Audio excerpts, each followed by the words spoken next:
Hello and welcome back to Vidyalaya Pratishtha के विद्यालय में फिर से एक बार आपका बहुत बहुत स्वागत है। तो चलिए दोस्तों, फिर से हम आगे बढ़ते हैं अपने उसी चैप्टर को लेते हुए। हम पहले पढ़ चुके हैं डाइकॉट्स मोनोकॉट्स के बारे में, प्लांट के बारे में, बेसिकली कि प्लांट का classification root, leaves and stem के अकॉर्डिंग कैसा कैसा हो जाता है। एंड उसके अलावा हमने ये भी पढ़ा कि उसके सीड्स का क्या रहता है, कि डाइकोटिलेडॉन्स होते हैं या मोनोकोटिलेडॉन्स होते हैं। ये सब कुछ मेरी प्रीवियस वीडियो में है, आप जाकर वहां पे चेक कर सकते हैं। तो चलिए अब आगे बढ़ते हैं कि अभी तक तो हमने प्लांट्स को क्लासिफाई किया, अब हम एनिमल्स को कैसे क्लासिफाई करते हैं या उनको कैसे ग्रुप में डिवाइड करते हैं, इसके बारे में जानेंगे।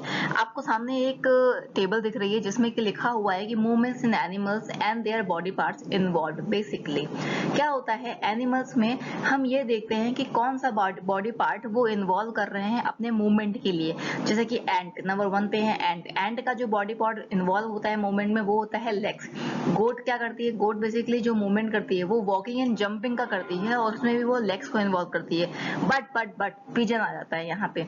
पिजन कहता है भाई मैं इनकी तरह नहीं करता, क्योंकि मैं तो एक बर्ड हूँ, मैं क्या करूंगा, मैं अपने लेग्स के साथ साथ अपने विंग्स को भी तो इन्वॉल्व करूंगा। अगर मेरे पंख काम नहीं करेंगे तो मैं तो नीचे गिर जाऊंगा। तो जाहिर सी बात है, जो बेसिकली पिजन होता है वो वॉक के साथ जंप नहीं करता, वॉक के साथ फ्लाई करता है। गोट क्या करती है, वॉक के साथ जंप कर रही है, ये वॉक के साथ फ्लाई कर रहा है और फ्लाई करने के लिए इसको लेग्स के साथ साथ विंग्स की भी जरूरत पड़ रही है। अब हाउस फ्लाई की बात करेंगे तो जैसा कि नाम पे ही लिखा हुआ है, हाउस फ्लाई क्या करती है, वॉक के साथ फ्लाई करती है और ये भी अपने लेग्स और विंग्स को करती है involve. But fish, since fish एक एक्वाटिक एनिमल है, इसको लेग्स की विंग्स की जरूरत नहीं है, क्योंकि ना तो ये वॉक करती है ना फ्लाई करती है, ये स्विम करती है। बेसिकली टाइप ऑफ मूवमेंट में अगर देखा जाए तो इसका स्विम आता है। और ये साथ ही साथ क्या करती है, ये अपने फिन्स का मूवमेंट, फिन्स को यूज करती है बेसिकली आगे बढ़ने के लिए। अब देखिए इसमें क्या लिखा हुआ है, many animals differ from each other in shape, size, structure, colour and other features. Obvious है, हमें पता ही है कि बहुत सारे एनिमल्स ऐसे हैं जो अपने size, shape, structure and colours में, फीचर्स में अलग अलग होते ही हैं। तो अगर देखा जाए तो वॉकिंग या मूवमेंट के आधार पर, जैसा कि मैंने पहले भी बोला और जैसा कि आपने टेबल में देखा ही था कि क्या था, कि जो फिश है वो स्विम करती है वाटर में और ये अपने फिन्स का मूवमेंट, फिन्स का यूज करती है मूवमेंट के लिए। वहीं गोट क्या करती है, अपने लेग्स का यूज करती है, क्योंकि ये वॉक के साथ साथ जंप करती है। बट फिश ऐसा कुछ नहीं करती। अलग अलग एनिमल अलग अलग कैरेक्टरिस्टिक्स रखता है, जो कि हम डाइवर्सिटी के बारे में ही समझ के पढ़ते हैं। तो ये सब अभी डाइवर्सिटी के ही पार्ट चल रहे हैं। क्लास 6 का चैप्टर फर्स्ट ही चल रहा है, जिसमें बहुत सारे मूवमेंट्स आप देखने को मिलेंगे आपको। ये डाइवर्सिटी की बात चल रही है। अब बात करते हैं एक साइंटिस्ट की जिन्होंने काफी कुछ किया। तो चलिए पढ़ते हैं जानकी अमाल के बारे में।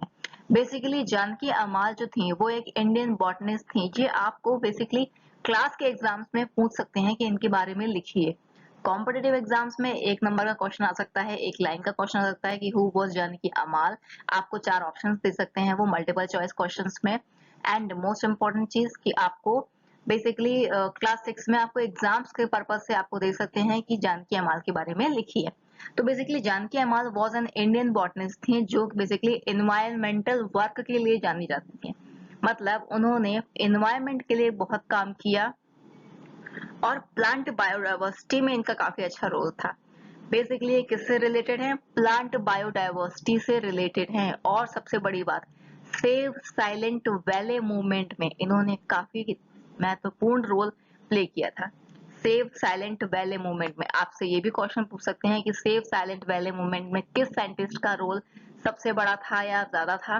एंड ये भी पूछ सकते हैं कि प्लांट बायोडाइवर्सिटी से रिलेटेड कौन सा साइंटिस्ट है जिसने वर्क किया था।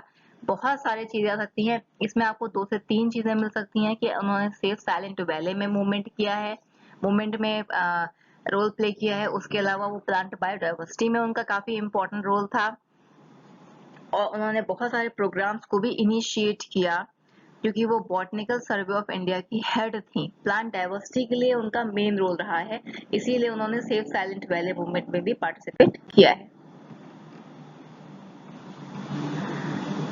अब बात करते हैं, बेसिकली हम बायोडाइवर्सिटी की ही बात कर रहे हैं तो हम इसके बारे में जानेंगे कि क्या है। अगर देखा जाए तो बहुत सारे प्लेसेस पे अलग अलग प्लांट्स के कैरेक्टरिस्टिक्स प्रेजेंट होते हैं, अलग अलग एनिमल्स के कैरेक्टरिस्टिक्स प्रेजेंट होते हैं, क्योंकि उस एटमॉस्फेयर में, उस जगह पर रहने के लिए उनको एक स्पेशल कैरेक्टर की नीड होती है।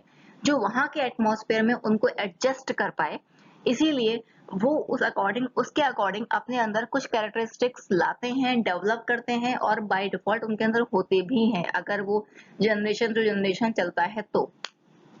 चलिए बात करते हैं।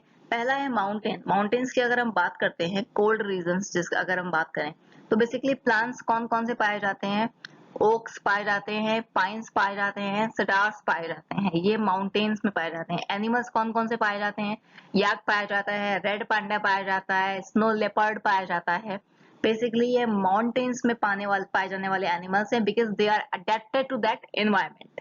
जो माउंटेन्स में उन्हें कोल्ड रीजन्स मिलते हैं, उसमें यही एनिमल्स, यही प्लांट्स हैं जो कि अडेप्ट कर सकते हैं, इसीलिए वहां पर पाए जाते हैं। आपको नॉर्मल मैदान में ओक पाइन्स नहीं मिलते हैं मोस्टली। अब बात करते हैं डेजर्ट हॉट, जो कि ड्राई प्लेस है, वहां पे कौन कौन से रह सकते हैं?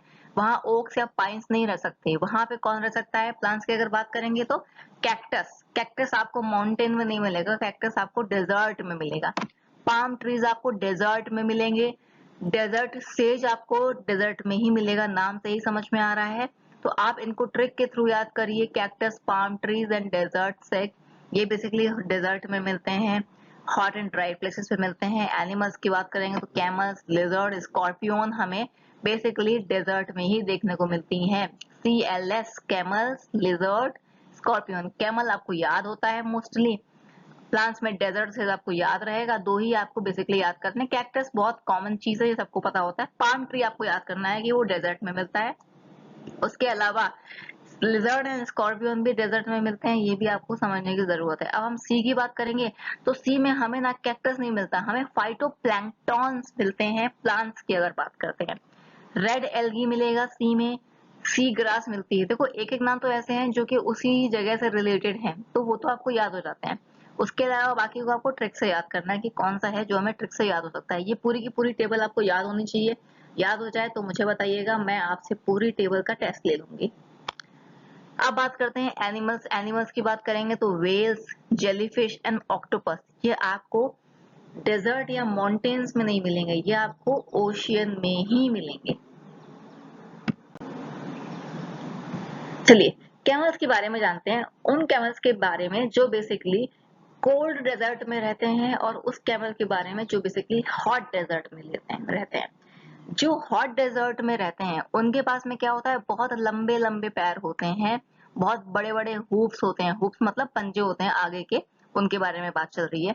जो लंबे पैर होते हैं या फिर जो हुप्स होते हैं, बेसिकली वो उनको सैंडी डेजर्ट में हेल्प करते हैं। वो अंदर नहीं घुसते डेजर्ट के। जब आप चलते हो किसी रेत पे, आपके पैर ना धंसने लगते हैं उस रेत में, ठीक है, इम्बैक्ट होने लगते हैं। लेकिन कैमल के साथ में है नहीं है ऐसा, क्योंकि कैमल ने बोला भाई मेरा तो रोज का काम है आने जाने का, तुम अगर मैं डेली धंसता रहूंगा, मेरे पैर अगर डेली धंसते रहेंगे तो फिर मैं आगे बढ़ ही नहीं पाऊंगा, मैं काम ही नहीं कर पाऊंगा। मुझे तो डेली यहीं पे वर्क, मैं यहीं का वर्कर हूँ, मुझे डेली यही काम करना है। तो उसने क्या किया, वाइड हुप्स अपने अंदर एक्सेप्ट किए, लॉन्ग लेग्स एक्सेप्ट किए, और वो उन सेंस पे आराम से चल सकता है। अगर आपके भी wide hoops and long leg हो जाएंगे ना, आप भी चल लग जाओगे। ऑन द अदर हैंड, उसके बिल्कुल ऑपोजिट क्या होता है, जो बेसिकली कोल्ड डेजर्ट के हैं, है ना, तो उनका जो है ना बेसिकली शॉर्टर हाइट होती है, छोटे लेग्स होते हैं, ठीक है। ये छोटे लेग्स उनको मॉन्टेनियस रीजन में चलने के लिए बहुत ज्यादा हेल्पफुल होते हैं। आपके भी छोटे लेग हो जाएंगे, आप भी मॉन्टेनियस रीजन में आराम से चल सकते हो। तो कैरेक्टर से याद रखना, शॉर्ट लेग की बात चलेगी तो यहाँ पे सामने ही सामने आपको दिख रहा है, आप इनकी पिक्चर भी याद कर लोगे ना तो भी आपको समझ में आ जाएगा कि हाँ कोल्ड डेजर्ट में कैसे होने चाहिए, हॉट डेजर्ट में कैसे होने चाहिए। चलिए अब बहुत इंपॉर्टेंट चीज हम पढ़ते हैं कैमल्स के बारे में। कैमल्स डेजर्ट में क्या होता है, फूड जो होता है वो इजीली अवेलेबल नहीं होता, तो कैमल क्या करते हैं, उनकी बॉडी में एक स्ट्रक्चर होता है हम, उसमें फूड को अब्सॉर्ब करते हैं, फूड को सॉरी स्टोर कर लेते हैं, है ना। तो क्या होता है, जो हॉट डेजर्ट में जो कैमल्स पाए जाते हैं उनको क्या होता है, हर एक मतलब बॉडी में एक तरफ एक हम्प होता है, ठीक है, मतलब दो हम्प होते हैं, है ना, जो बेसिकली उनको फूड की स्कार्सिटी में बहुत हेल्प करते हैं। लेकिन कोल्ड डेजर्ट में क्या होता है, टू हम्प्स होते हैं हर जगह, दोनों जगह पे, तो इससे क्या होता है, ये बेसिकली जब बहुत लास्ट में जो विंटर्स खत्म होने वाली होती है, लेट विंटर्स में क्या होते हैं बेसिकली, ये श्रिंक हो जाते हैं। क्यों? क्योंकि कोल्ड डेजर्ट में बहुत ज्यादा फूड अवेलेबल नहीं है, लेकिन जो फूड अवेलेबल है वो इसको स्टोर करते हैं उन हम्प में, और लेट विंटर में वो श्रिंक हो जाते हैं। हम भाई स्टोर करके श्रिंक हो जाते हैं, ठीक है। तो क्या होता है कि जब उनको नीड होती है तो वो अपना उससे निकालते हैं, ठीक है।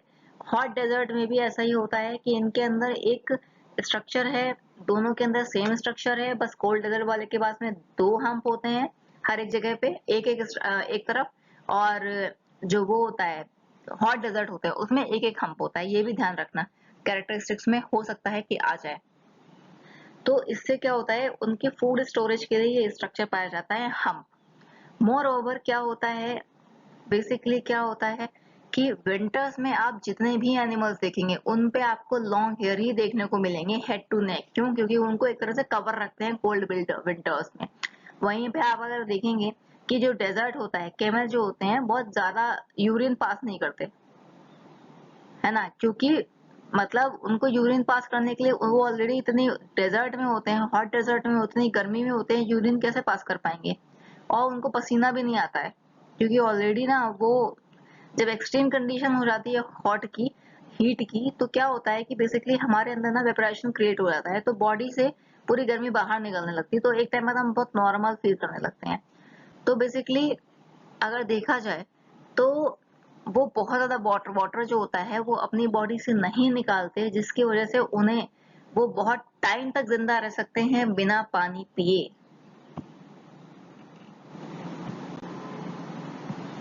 अब यहाँ पे हम एक फ्लावर की बात करेंगे, बहुत इंपॉर्टेंट है, और वो है रोडोडेंड्रॉन।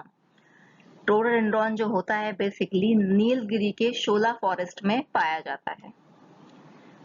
ये एक तो इनकी जो हाइट्स होती है वो शॉर्टर होती है, स्मॉल लीव्स होती है। क्यों स्मॉल लीव्स होती है? ऑब्वियस है कि हैवी विंड्स चलेंगी माउंटेन टॉप्स पे, तो जाहिर सी बात है कि वो अपना छोटे छोटे लीव्स रखेंगे कि वो कहीं एकदम बेसिकली माउंटेन्स में हवा की वजह से बहुत ज्यादा सड़ ना जाए, बहुत बेकार ना हो जाए। एक्सट्रीम कंडीशन किसी भी प्लांट के लिए बेसिकली अच्छी नहीं होती, और प्लांट अपने आप को उस कंडीशन में सरवाइव करने के लिए अपने अंदर कैरेक्टरिस्टिक्स को डेवलप करते हैं। लॉन्ग लीव्स, बड़ी लीव्स कभी यहाँ पे काम नहीं कर सकती। ऐसा ही पौधा काम कर सकता है जो अपने अंदर छोटी लीव्स रखे, भाई वो बेकार ना हो जाए। एक्सट्रीम कंडीशन को बर्दाश्त करने के लिए उनका मजबूत और छोटा होना जरूरी है। तो इसके लिए क्या है, रोडोडेंड्रॉन अपनी लीव्स को स्मॉलर रखता है, ठीक है। बेसिकली क्या होता है, बहुत सारे फीचर्स को ये रखता है, और ये बात ध्यान रखना आपकी, जो रोडोडेंड्रॉन्स होते हैं वो हमें नीलगिरी के फॉरेस्ट में मिलते हैं और माउंटेन्स में मिलते हैं। अब बात करते हैं अडेप्टेशन क्या होता है। तो देखिए क्या होता है कि जो अडेप्टेशन का मतलब मैं आपको अभी लास्ट स्लाइड्स में बताती जा रही हूँ कि अपने आप को अडेप्ट कर रहे हैं, अडेप्ट कर रहे हैं मतलब जिस कंडीशन में है उस कंडीशन में खुद को रहने लायक बना रहे हैं, रहने लायक बना रहे हैं, मतलब अपने अंदर ऐसी कंडीशंस को, ऐसे कैरेक्टरिस्टिक्स को जनरेशन टू जनरेशन डेवलप कर ले रहे हैं कि भाई हमें यहीं रहना है और इसी में मैं कंफर्टेबल हूँ, तो भाई मुझे इसके अकॉर्डिंग ही चलना पड़ेगा। जैसे आप सर्दी में कहीं जाते हैं तो सर्दी की कंडीशन को सरवाइव करने के लिए आप स्वेटर्स पहनते हैं, ग्लव्स पहनते हैं, कैप्स पहनते हैं, बूट्स पहनते हैं, सब कुछ पहनते हैं। वहीं क्योंकि आप इसके बिना आप सर्दी में सरवाइव नहीं कर सकते। उसी तरीके से जब आप गर्मी में होते हैं तो आप सिर्फ कॉटन क्लोथ्स पहनते हैं, हाफ स्लीव्स पहनते हैं, स्लीपर्स पहनना प्रेफर करते हैं, बिकॉज आप अगर आप स्वेटर पहन लेंगे गर्मी में तो आप स्वेटर में सरवाइव नहीं कर पाएंगे, because it is already too hot. तो यही चीज बोली गई है, अडेप्टेशन का मतलब होता है living in a particular area या रीजन, एक ऐसे रीजन में रहना जो बेसिकली उनको उस रीजन के हिसाब से फिट कर सके, ऐसे फीचर्स को अपने अंदर डेवलप कर लेना ताकि आप वहां पे जाकर के सरवाइव कर सको। तो यही चीज बोली गई है। तो इसी कैरेक्टरिस्टिक्स को, the special feature that enable plants and animals to survive in a particular region are called adaptations. Basically अगर देखा जाए तो जो देवदार ट्रीज हैं वो हमें माउंटेन्स में मिलते हैं, या फिर जो रोडोडेंड्रॉन है उनकी हाइट्स वगैरह, ये सब बेसिकली शेप्स, ये सब बेसिकली अडेप्टेशन ही तो है। तो उनकी जो इसकी वजह से वो माउंटेन रीजन में सर्वाइव कर पा रहे हैं। तो आई होप आपको ये समझ आया हो अभी तक की स्लाइड्स। मैं नेक्स्ट स्लाइड फिर से कोशिश करूंगी कि आज शाम तक डाल दूं आपके लिए। आप तब तक इसको पढ़िए, समझिए। जो समझ में ना आए प्लीज कमेंट सेक्शन में मुझे ज़रूर बताइए, क्योंकि ये एक तरीका है मेरा आपसे कनेक्ट होने का। Thank you so much. मिलते हैं फिर एक नेक्स्ट वीडियो में। हम